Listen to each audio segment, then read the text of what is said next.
होगी। मैत्री सूत्र की इस सामान्य अध्ययन की कक्षा में आपका बहुत बहुत स्वागत है। आज हम लोग बात करने वाले हैं कैबिनेट मिशन 1946। 1946 में कैबिनेट मिशन भारत आया।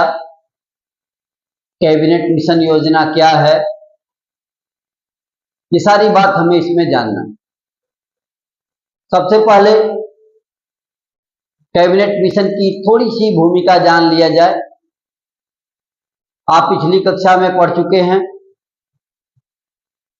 शिमला सम्मेलन हुआ था, सर्वदलीय सम्मेलन था। शिमला सम्मेलन 1945 में हुआ था और सर्वदलीय सम्मेलन फेल हो गया था, फेलियर घोषित कर दिया गया था, क्योंकि उसे किसी भी दल ने स्वीकार नहीं किया। 1945 में शिमला सम्मेलन या उसके पहले के ब्रिटिश सरकार के प्रयास जब विफल हो गए तो 1945 में कुछ परिस्थितियां भी बदल गई। जैसे एक परिस्थिति बदली, द्वितीय विश्व युद्ध की समाप्ति। द्वितीय विश्व युद्ध समाप्त हुआ। दूसरी परिस्थिति बदली कि ब्रिटेन के अंदर चुनाव हुए और चुनाव के उपरांत वहां पर लेबर पार्टी की उदारवादी सरकार बनी। यहां से हम लोग बात शुरू कर सकते हैं कि लेबर पार्टी की उदारवादी सरकार बनी और उस सरकार के प्रधानमंत्री सर क्लीमेंट एटली। क्लीमेंट एटली ने सदन के अंदर एक घोषणा किया, भारतीयों को स्वतंत्रता का अधिकार है। पहली बार ब्रिटिश सरकार की तरफ से भारत की स्वतंत्रता की बात की गई थी। तो यहीं से कैबिनेट मिशन की शुरुआत होती है। इन बदलावों की बात हम सबसे पहले कि इस समय 3 बदलाव हुए, तो परिवर्तन हुआ। एक तो उस समय का जो परिवर्तन था वो परिवर्तन क्या था? द्वितीय विश्व युद्ध समाप्त हुआ। तो द्वितीय विश्व युद्ध समाप्त हो गया था। हम लोग यहीं से भूमिका से बात करना शुरू करेंगे कि द्वितीय विश्व युद्ध समाप्त हुआ, ब्रिटेन में चुनाव हुए। ब्रिटेन में चुनाव हुए, लेबर पार्टी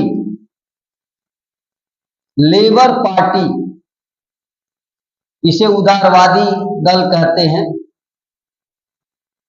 यानी लेबर पार्टी उदारवादी पार्टी की सरकार बनी। कहां? ब्रिटिश सरकार लेबर पार्टी की सरकार बनी। सरकार के मुखिया क्लीमेंट एटली, सरकार के जो मुखिया हुए उनका नाम था सर क्लीमेंट एटली। उनके नाम में सर लगा लें, सर क्लीमेंट एटली। ये कौन थे? प्रधानमंत्री हुए। तो इन बदलावों के बाद क्लीमेंट एटली ने हाउस ऑफ कॉमन्स में यह घोषणा की 14 मार्च 1946 को। सर क्लीमेंट एटली प्रधानमंत्री ने 14 मार्च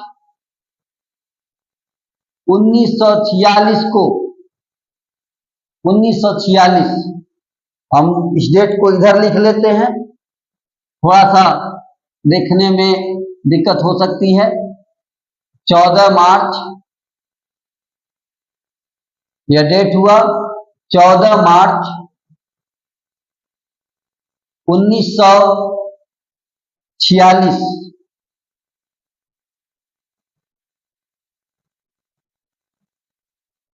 14 मार्च 1946 को घोषणा हुई, घोषणा की गई, डिक्लेयर किया गया, घोषणा किया।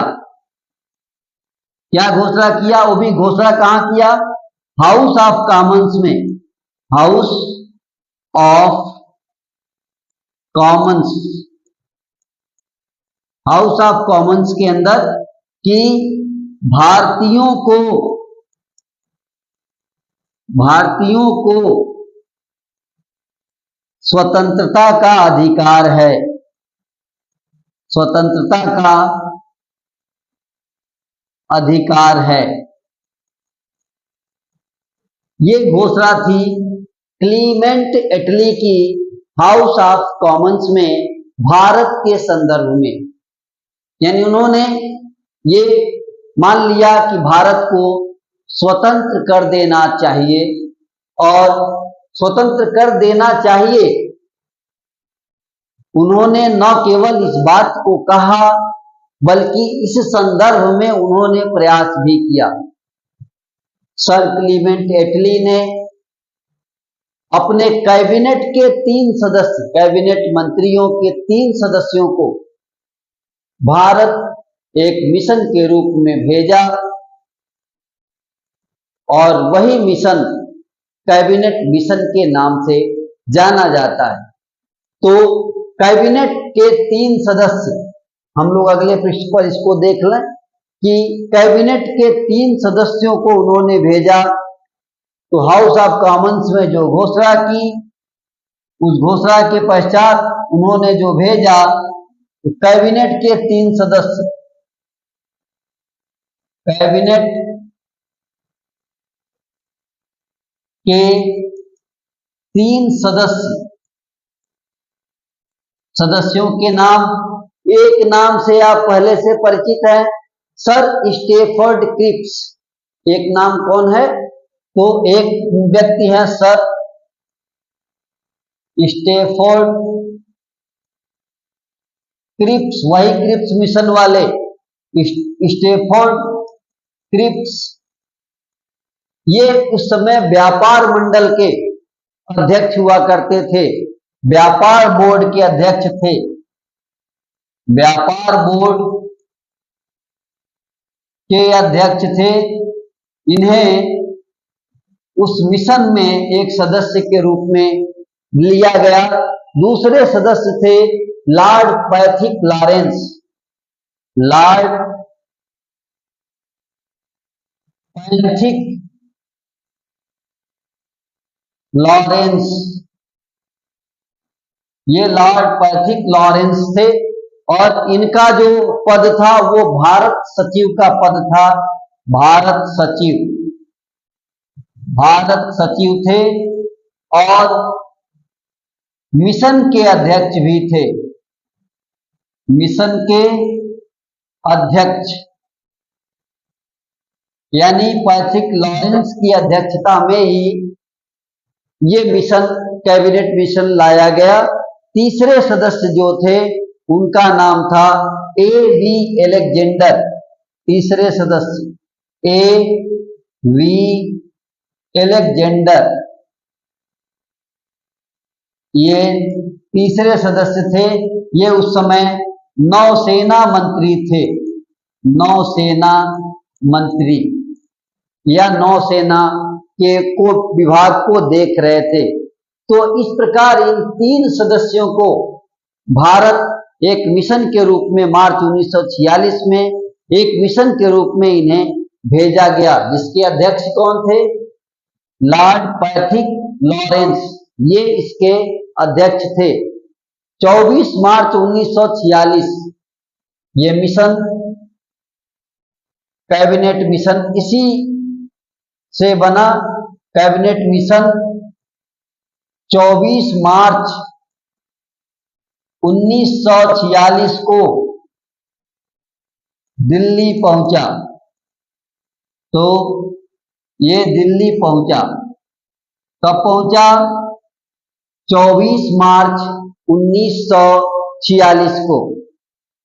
और दिल्ली पहुंचने के बाद मिशन का क्या कार्य था? तो मिशन को जो कार्य करने थे यहां पहुंचकर, तो मिशन के जो कार्य थे वो इस प्रकार थे। नंबर 1 काम कि एक अंतरिम सरकार की स्थापना की जाए। तो अंतरिम सरकार की स्थापना, ये काम करना था मिशन को। तो इंटरिम गवर्नमेंट, अंतरिम सरकार की स्थापना, संविधान सभा का गठन, दूसरा काम करना था। संविधान सभा का गठन भी करवाना था ताकि भारत में संविधान का निर्माण हो सके। इस तरह से संविधान निर्माण सभा का गठन और संविधान निर्माण की एक योजना, संविधान निर्माण की एक योजना इन्होंने प्रस्तुत की। तो इस प्रकार हमने देखा कि इनका क्या कार्य था। जो योजना प्रस्तुत की, यही योजना, इसी योजना को कैबिनेट मिशन योजना कह सकते हैं। इसी को कैबिनेट मिशन आप नाम देंगे। तो आप देखें कि किस प्रकार कैबिनेट मिशन अपने रूप में सामने है। तो अब हम लोग बात करेंगे कि कैबिनेट मिशन योजना के अंतर्गत वो कौन कौन सी योजनाएं थी, वे कौन कौन से प्रावधान थे जो इस कैबिनेट मिशन में, यह 3 सदस्यीय मंत्रिमंडल जो आया था, इनके द्वारा प्रस्तुत की गई योजनाएं क्या क्या थी, उन प्रावधानों की अब हम बात करेंगे। तो आप देखेंगे कैबिनेट मिशन के प्रावधान, कैबिनेट मिशन के प्रावधान क्या क्या थे, ये हम इसे देखेंगे कि क्या क्या प्रावधान थे। ये बिंदुवार हमें देखना है। सबसे पहला प्रावधान कि भारत एक संघ होगा। पहला प्रावधान क्या था? भारत एक संघ होगा। संघ होगा, कैसा संघ होगा? जिसमें प्रांत, ब्रिटिश प्रांत और देशी रियासतें, यानी इसमें ब्रिटिश प्रांत होंगे, देशी रियासतें होंगी, यानी देशी रियासतें इसमें शामिल हो रही थी इस योजना में। देशी रियासतें और उसके साथ साथ ब्रिटिश प्रांत, भारत इस प्रकार का एक संघ बनेगा। तो भारत एक संघ बना। उसके अलावा अब क्या होगा? तो संघीय विषयों को छोड़कर, संघीय विषयों को छोड़कर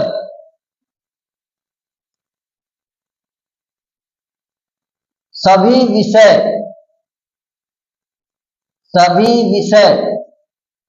व अवशिष्ट शक्तियां, सभी विषय व अवशिष्ट शक्तियां प्रांतों के पास होंगी।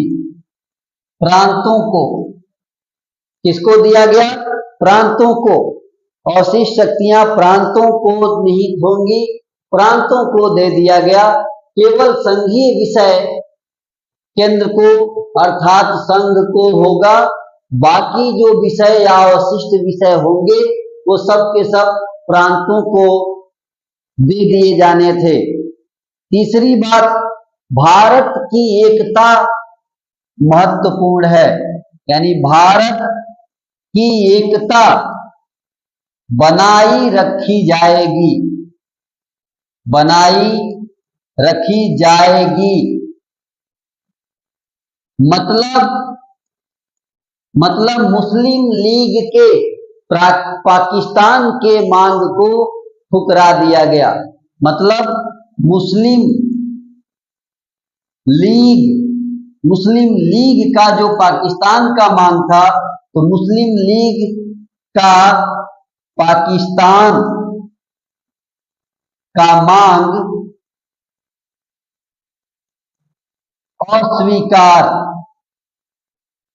अस्वीकार कर दिया गया। यानी मुस्लिम लीग जो सभी मंचों पर पाकिस्तान का मांग कर रही थी, उसको सिरे से कैबिनेट मिशन में खारिज कर दिया गया और इस बात को ध्यान रखा गया कि भारत एक बड़े संघ के रूप में स्थापित हो सके। इसके अलावा संविधान सभा का गठन किया जाएगा। कहां से किया जाएगा? तो संविधान सभा का गठन कहां से होगा? तो ब्रिटिश प्रांतों से, प्रांतीय विधानसभाओं और देशी रियासतों, कहां से होगा? तो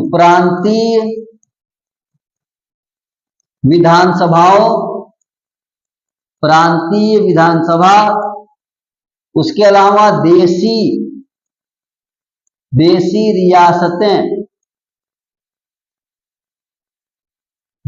रियासतें, इनके प्रतिनिधियों से किया जाएगा। तो गठन प्रांतीय विधानसभा के और देशी रियासतों, इनके प्रतिनिधियों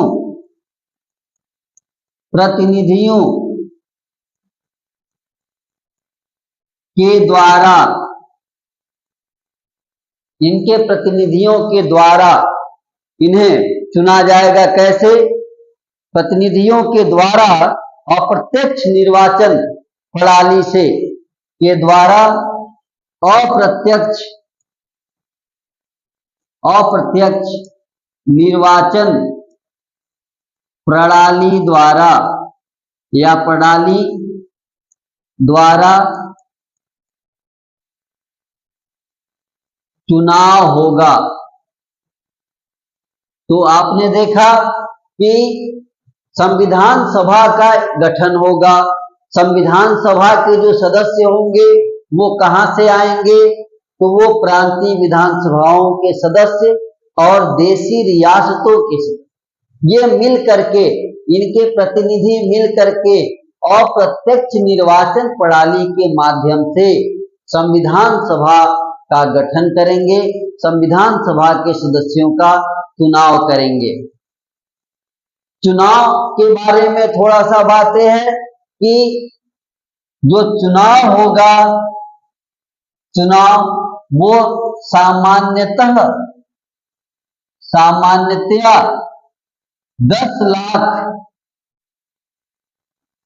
10 लाख की जनसंख्या पर एक सदस्य होंगे। 10 लाख की जनसंख्या पर एक प्रतिनिधि। चुनाव सामान्यतः 10 लाख जनसंख्या पर एक प्रतिनिधि चुना जाएगा। एक प्रतिनिधि का चुनाव होगा। तो आपने देखा कि ऐसे प्रश्न बार बार आए हैं कि संविधान सभा में प्रत्येक प्रतिनिधि पर कितनी जनसंख्या थी? तो आप जानेंगे कि प्रत्येक प्रतिनिधि पर 10 लाख की जनसंख्या के आधार पर एक प्रतिनिधित्व निर्धारित किया गया। प्रत्येक प्रांत की जनसंख्या के अनुसार ये प्रतिनिधित्व कहां से मिलेगा? तो प्रतिनिधित्व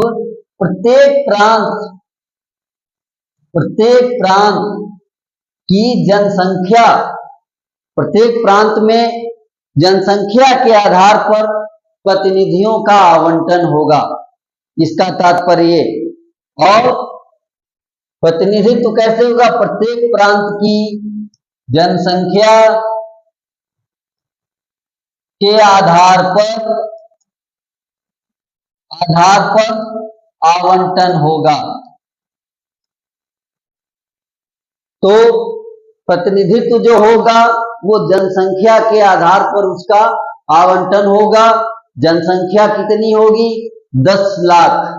जनसंख्या कितनी होगी? 10 लाख। और ये प्रतिनिधित्व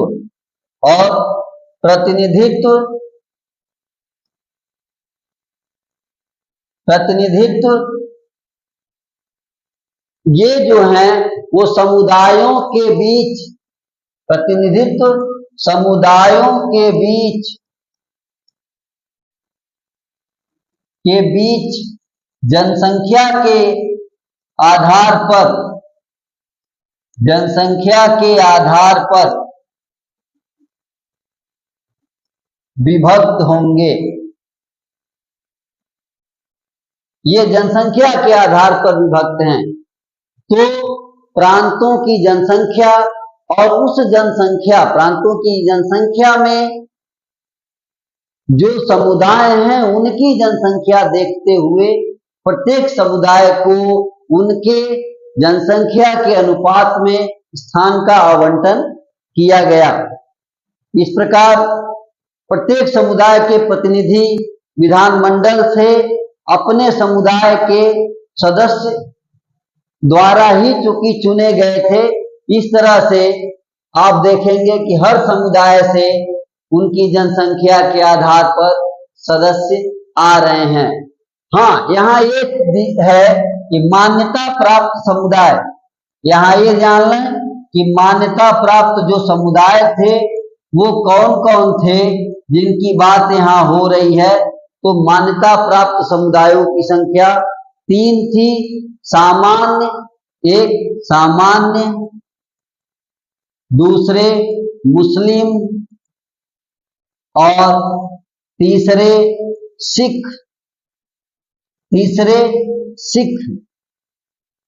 और सिख केवल पंजाब में, बाहर नहीं, केवल पंजाब में। इस प्रकार आप देखेंगे कि जो समुदाय हैं वो कितने? मान्यता प्राप्त 3 समुदाय। मान्यता प्राप्त समुदाय कितने? 3, सामान्य, मुस्लिम और सिख। सिख समुदाय केवल और केवल पंजाब में उनके लिए स्थानों का आवंटन होगा। उसके अलावा देशी रियासतों से सदस्य आएंगे। कहां से आएंगे? देशी रियासतों। तो देशी रियासतों के सदस्यों का चुनाव देशी रियासतों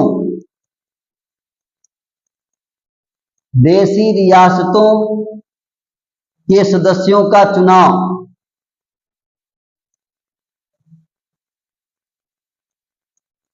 देशी रियासतों के सदस्यों का चुनाव कैसे होगा? तो इसको देखते हैं हम लोग कि देशी रियासतों से सदस्यों का चुनाव ये एक समझौते के आधार पर होगा। एक समझौता समिति होगी और वह समझौता समिति क्या करेगी? प्रांतों में संविधान सभा के लिए और देशी रियासतों से गठित समिति, इनके समन्वय के आधार पर, यानी कि देशी रियासतों के सदस्यों का चुनाव समझौता समिति के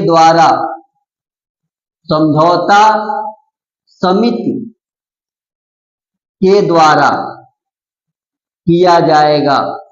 तो आपने देखा कि जो देशी रियासतें हैं उनके चुनाव समझौता समिति के माध्यम से होंगे। अब यहाँ जानना जरूरी है कि वो समझौता समिति क्या है। समझौता समिति, तो यहाँ हम जान लें समझौता समिति जो ऊपर अभी बताया गया, समझौता समिति कैसे बनेगी।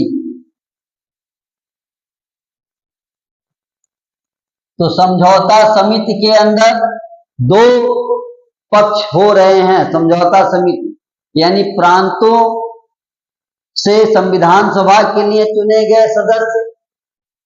यहां पर कौन? प्रांतों से संविधान सभा के लिए चुने गए सदस्य ये लोग होंगे। इसके अलावा केवल यही नहीं रहेंगे, इनके अलावा देशी रियासतों की ओर से गठित समिति, इसके अलावा देसी रियासतों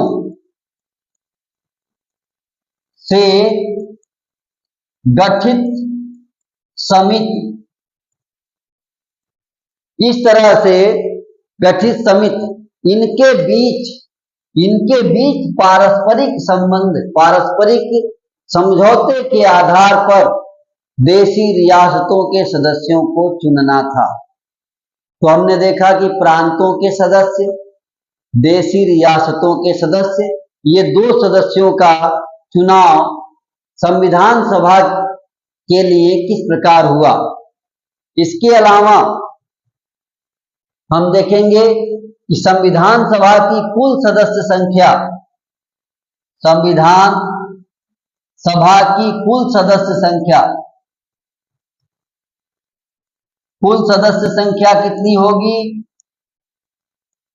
कुल सदस्य संख्या होगी 389। 389 सदस्यों से बनी होगी, जिसमें ब्रिटिश प्रांत से, इसमें 3 अलग अलग जो कैटेगरी है उसे देख लें, तो ब्रिटिश प्रांत से 292 सदस्य ये ब्रिटिश प्रांत से बनेंगे। देशी रियासतों से 93 सदस्य, देशी रियासतें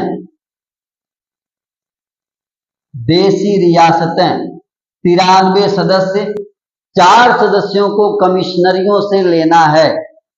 4 सदस्य, चीफ कमिश्नर क्षेत्र से 4 सदस्य, चीफ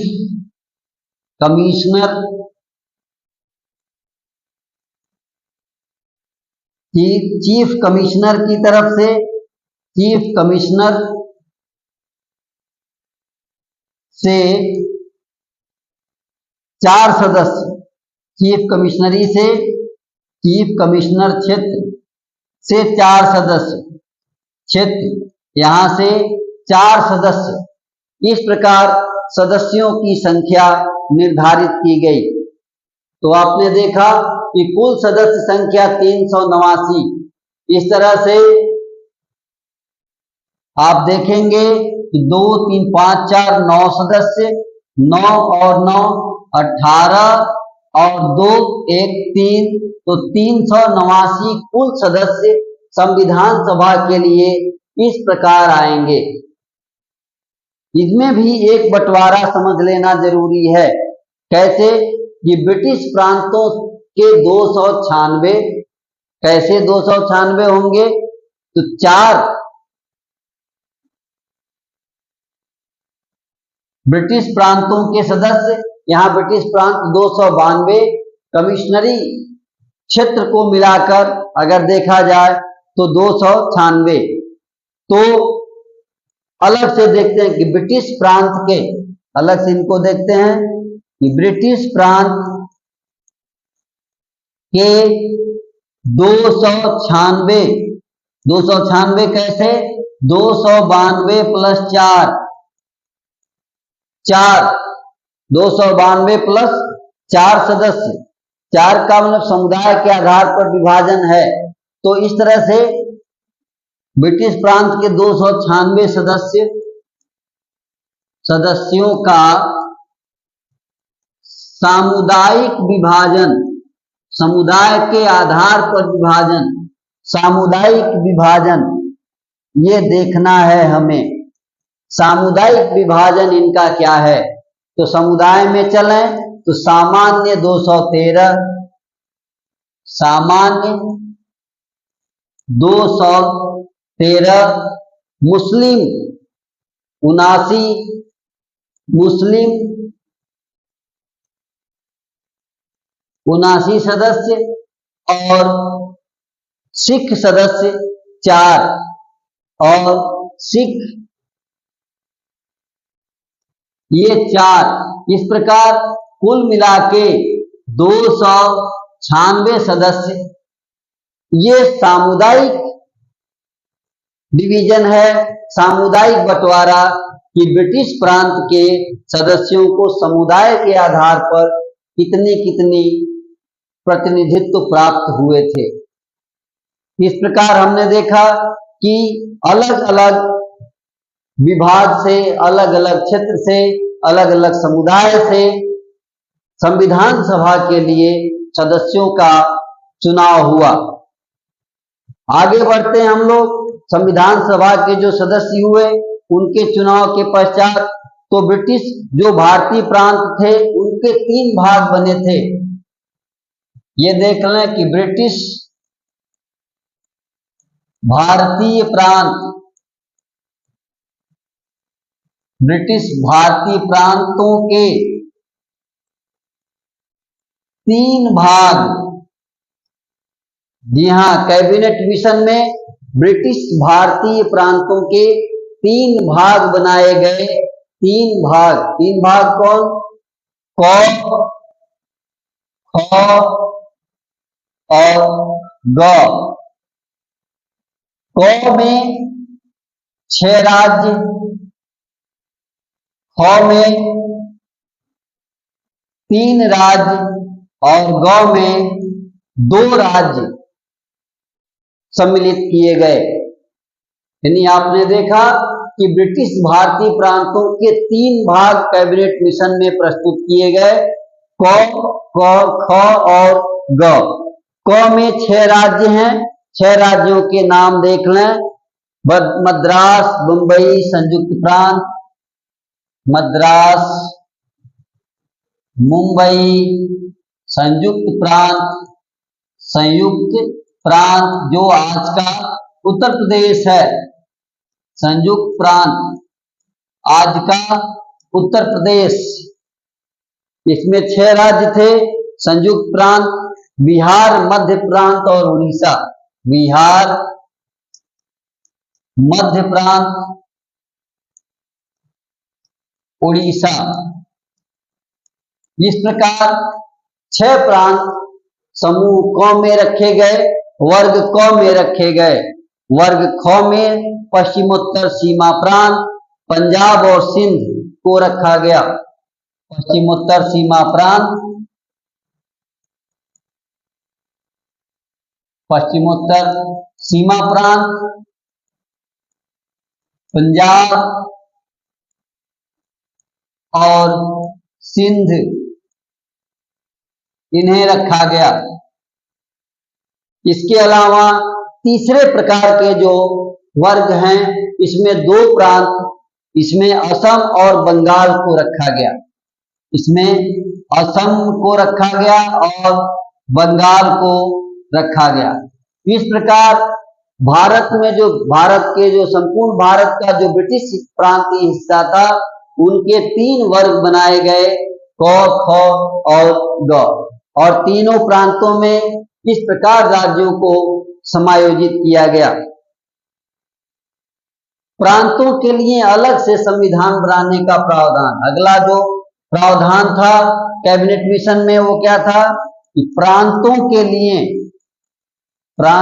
लिए अलग से संविधान बनाने का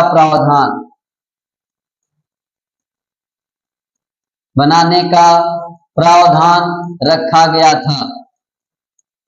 और जैसा कि आप जानते हैं, अंतरिम सरकार की बात थी। दूसरी चीज, इसमें एक और प्रांत था, बात हुई थी हैदराबाद। हैदराबाद जो है, हैदराबाद यह संविधान सभा में सम्मिलित नहीं हुआ था। हैदराबाद यह संविधान सभा में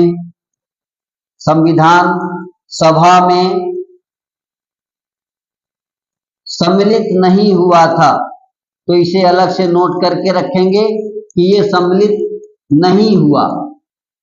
हैदराबाद की बात। इस प्रकार हम देखेंगे कि संविधान बनाने के लिए, संविधान बनने तक, सरकार के संचालन के लिए ये सारी योजना कैबिनेट मिशन योजना में प्रस्तुत की गई। कैबिनेट मिशन योजना में जो काम होना था वो था अंतरिम सरकार का बनना। तो अब हम लोग अंतरिम सरकार इसको देखें। कि अंतरिम सरकार क्या है। तो चलते हैं अंतरिम सरकार की ओर कि अंतरिम सरकार का गठन। तो ये टॉपिक हमारा हुआ अंतरिम सरकार का गठन। ये गठन किया गया सरकार का, इंटरिम गवर्नमेंट का, अंतरिम सरकार का गठन 1946। जैसा कि आपने देखा कि कैबिनेट मिशन भारत आया, कैबिनेट मिशन आकर के अपनी एक योजना प्रस्तुत की जिसे अभी अभी हम लोगों ने देखा, और इसमें एक अंतरिम सरकार के गठन की बात की गई थी। और उसी के अनुसार कैबिनेट मिशन योजना के ही तहत 1 अगस्त 1946 को लॉर्ड वेवेल ने 1 अगस्त, अब हम इसको क्रम से देखें कि 1 अगस्त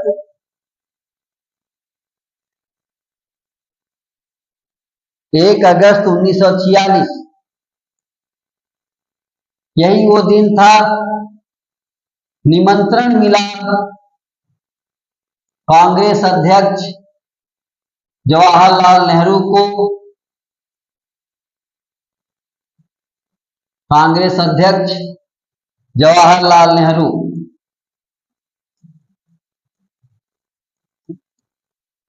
आपको अंतरिम सरकार बनाने का निमंत्रण, अंतरिम सरकार के लिए,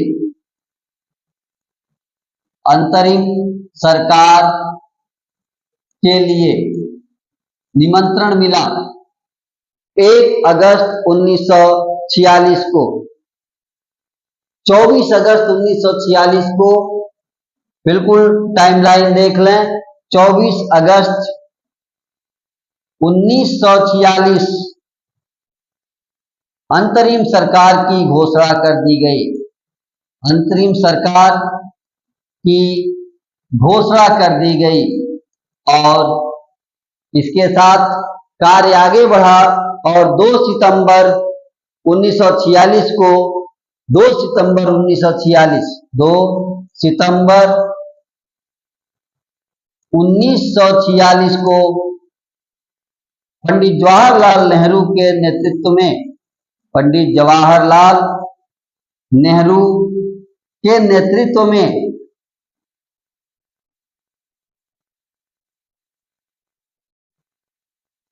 आपके नेतृत्व में अंतरिम सरकार का गठन किया गया। पंडित जवाहरलाल नेहरू के नेतृत्व में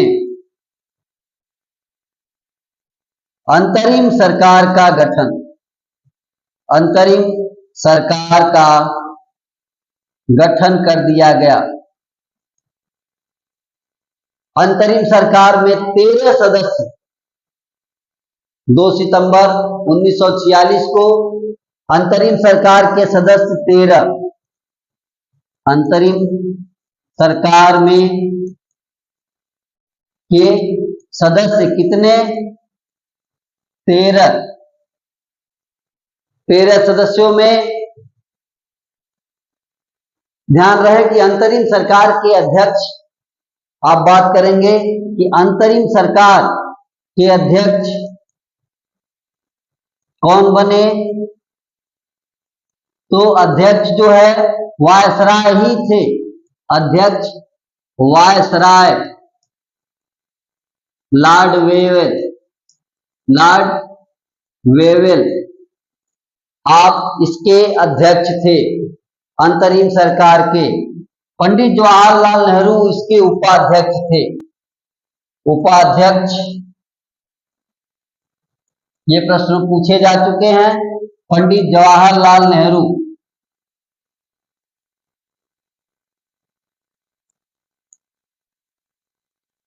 अंतरिम सरकार के उपाध्यक्ष पंडित जवाहरलाल नेहरू। इस प्रकार अंतरिम सरकार का गठन कर दिया गया। मुस्लिम लीग पहले इसमें सम्मिलित नहीं थी, लेकिन बाद में वायसराय के प्रयास के बाद मुस्लिम लीग इसमें सम्मिलित हुई। अक्टूबर में 26 अक्टूबर 1946 को, 26 अक्टूबर 1946 को मुस्लिम लीग अंतरिम सरकार में शामिल हुई, अंतरिम सरकार में सम्मिलित हुई और इस समय 13 में से 3 सदस्यों को निकाल दिया गया और फिर 13 में से 3 सदस्य निकालने के बाद 10 और 5 मुस्लिम लीग के सदस्य मिलाकर मुस्लिम लीग के सदस्य मिलाकर कुल अब 15 सदस्य हुए। अंतरिम सरकार की सदस्य संख्या अब 15।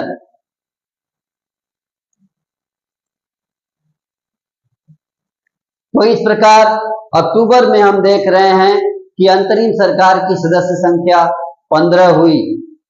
इसके पहले 13 थी जो बाद में 15 हुई। इसमें एक महत्वपूर्ण 5 प्रतिनिधि सम्मिलित किए गए मुस्लिम लीग से, 5 प्रतिनिधि मुस्लिम लीग से सम्मिलित किए गए। इसमें वित्त मंत्रालय, ये प्रश्न पूछा गया है, वित्त मंत्रालय लियाकत अली खां के पास था, लियाकत अली खां, और आप थे मुस्लिम लीग से।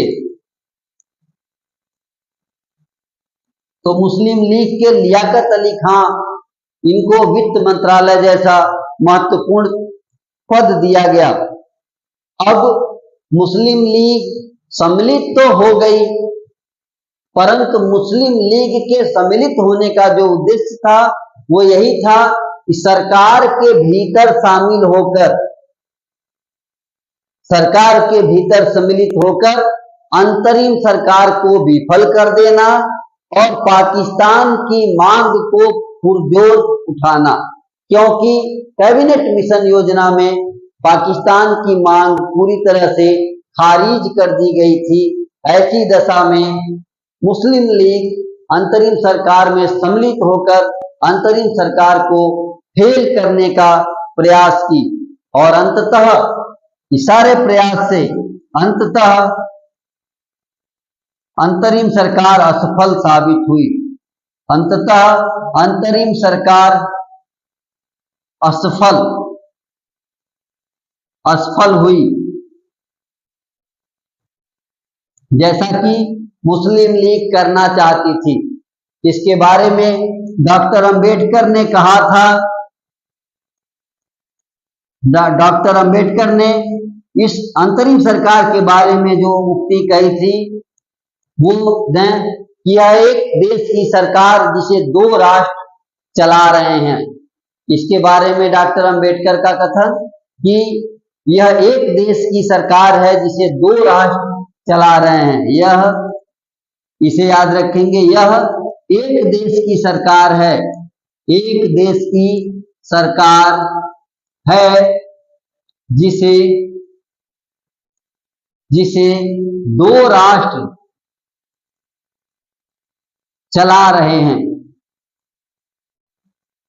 ऐसी दशा में इसे विफल तो होना ही था, तो ये विफल हुई। इसकी विफलता आपने देख लिया।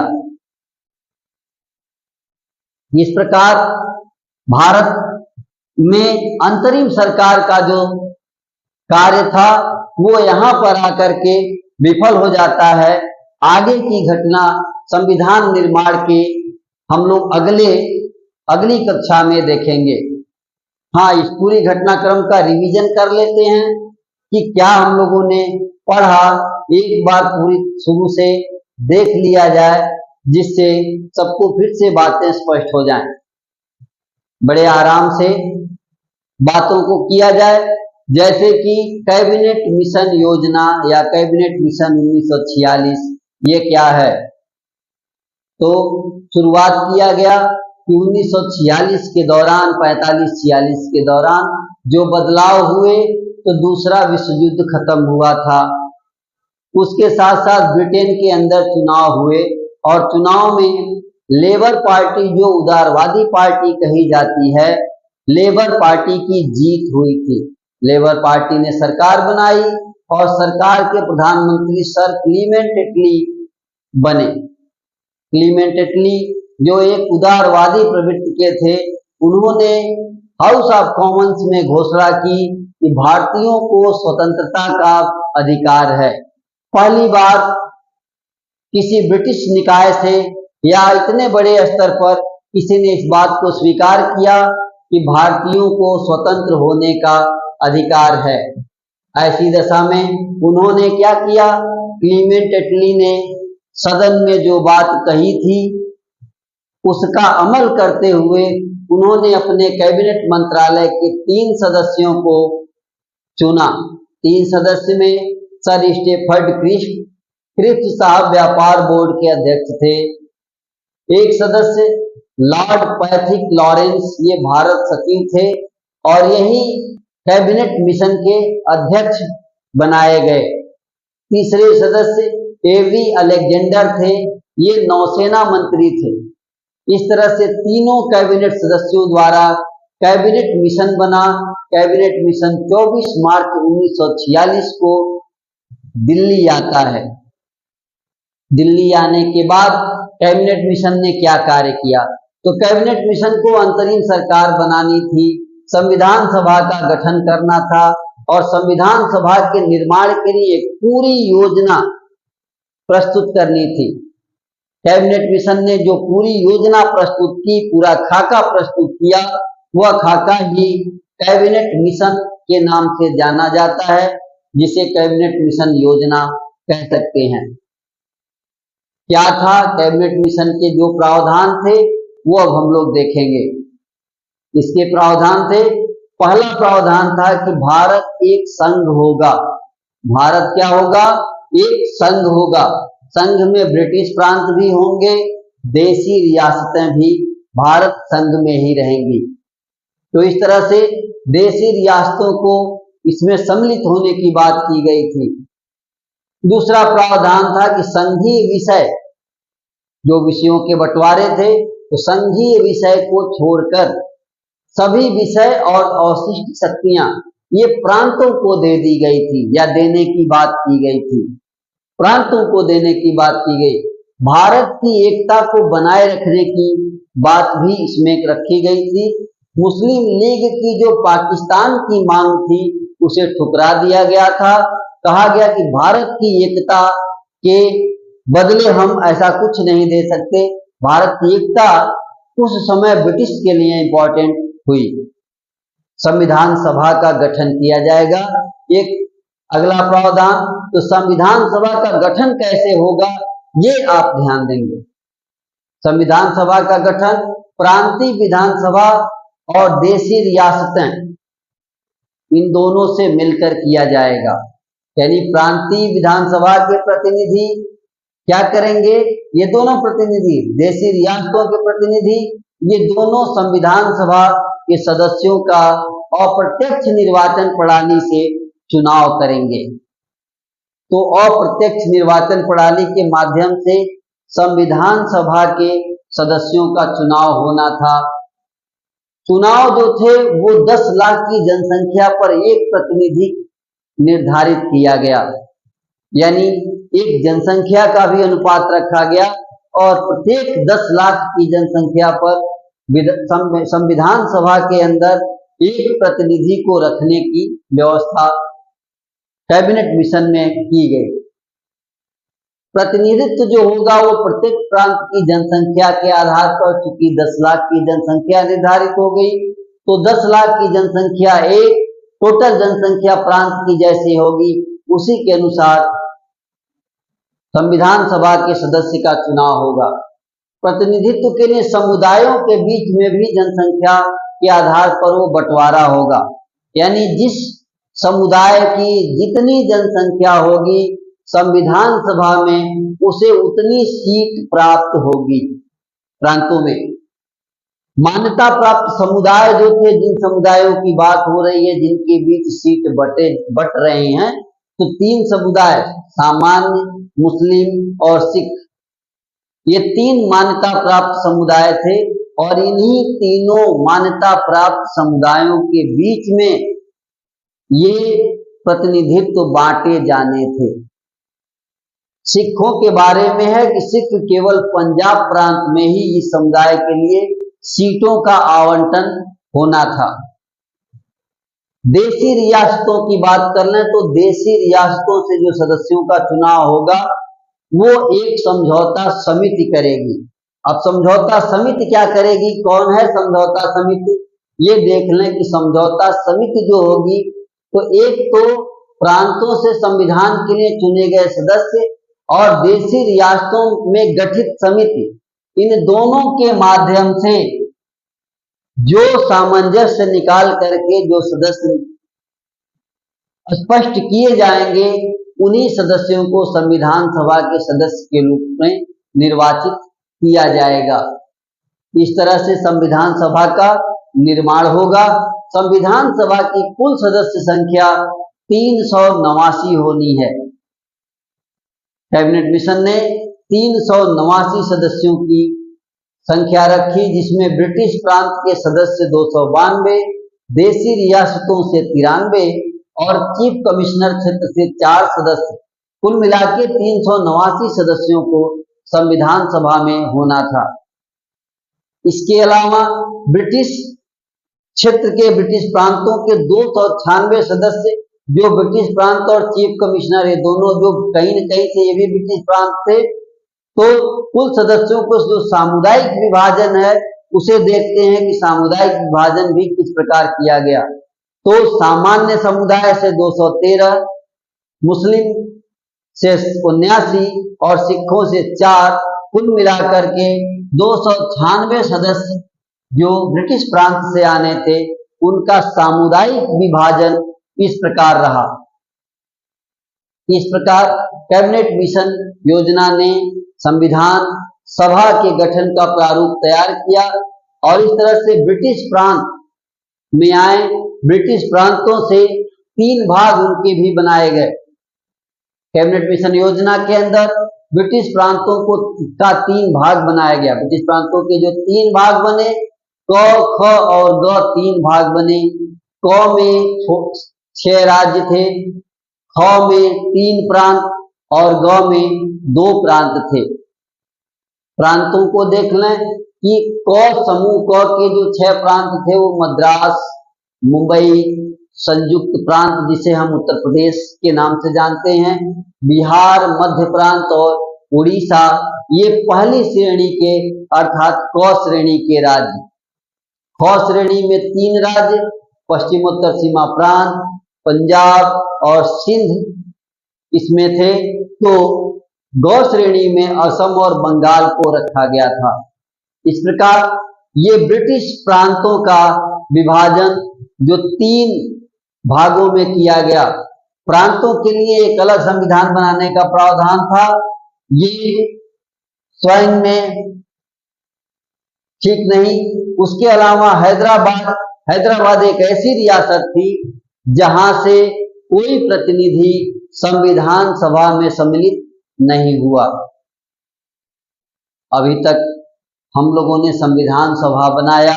अब संविधान सभा के साथ साथ कैबिनेट मिशन को एक अंतरिम सरकार भी बनानी थी। तो चलिए अब हम लोग अंतरिम सरकार बना लेते हैं। तो अंतरिम सरकार की बात करेंगे कि अंतरिम सरकार का गठन 1946 में किया गया।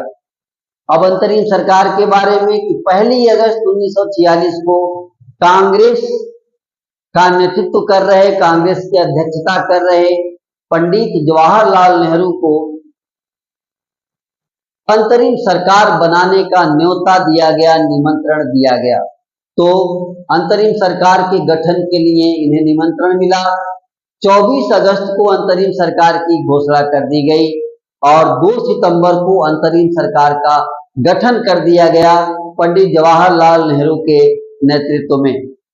पूरा अंतरिम सरकार किस प्रकार था, तो अंतरिम सरकार के सदस्यों की संख्या 13 रखी गई थी, जिसमें अंतरिम सरकार के अध्यक्ष वायसराय लॉर्ड वेवेल थे। अंतरिम सरकार के उपाध्यक्ष पंडित जवाहरलाल नेहरू थे और 26 अक्टूबर 1946 को मुस्लिम लीग भी अंतरिम सरकार में शामिल हो गई। मुस्लिम लीग जो सितंबर और अगस्त में अंतरिम सरकार में सम्मिलित होने से मना कर दिया था। उन्होंने संभवतः वायसराय के काफी प्रयास के बाद वे मुस्लिम लीग अंतरिम सरकार में सम्मिलित हो गए। इस तरह से अंतरिम सरकार के जो 13 सदस्य थे, उनमें से 3 सदस्यों को रिजाइन दिला दिया गया, इस्तीफा दिया गया और 5 नए सदस्य मुस्लिम लीग से जोड़े गए। कुल मिलाकर के अब अंतरिम सरकार में सदस्य संख्या 15 हो गई। ये 26 अक्टूबर के बाद की संख्या है, पहले की संख्या 13 थी। वित्त मंत्रालय लियाकत अली खां जो मुस्लिम लीग के थे, उन्हें दिया गया। अंततः अंतरिम सरकार भी फेल हो गई। क्यों? क्योंकि मुस्लिम लीग अंतरिम सरकार में इसीलिए सम्मिलित हुई थी कि अंदर से अंतरिम सरकार को विफल कर दिया जाए, पाकिस्तान की मांग को और मजबूती से रखा जाए, देश की जो सामुदायिक जो सद्भावना थी उसे पूरी तरह से तोड़कर देश के बंटवारे का राह निकाला जाए। इस प्रयास में मुस्लिम लीग इसमें सम्मिलित हुई। इसकी विफलता पर डॉक्टर अंबेडकर ने कहा, यह एक देश की सरकार है जिसे 2 राष्ट्र चला रहे हैं। ऐसी अंतरिम सरकार को विफल ही होना था। इन सब चीजों के बावजूद, अंतरिम सरकार की विफलता के बावजूद, भारतीयों ने कैबिनेट मिशन योजना के अनुसार संविधान का निर्माण किया। अब हम लोग संविधान का निर्माण प्रक्रिया देखेंगे, संविधान निर्माण सभा को देखेंगे, उनके कार्यों को देखेंगे अगली कक्षा में। तब तक के लिए धन्यवाद।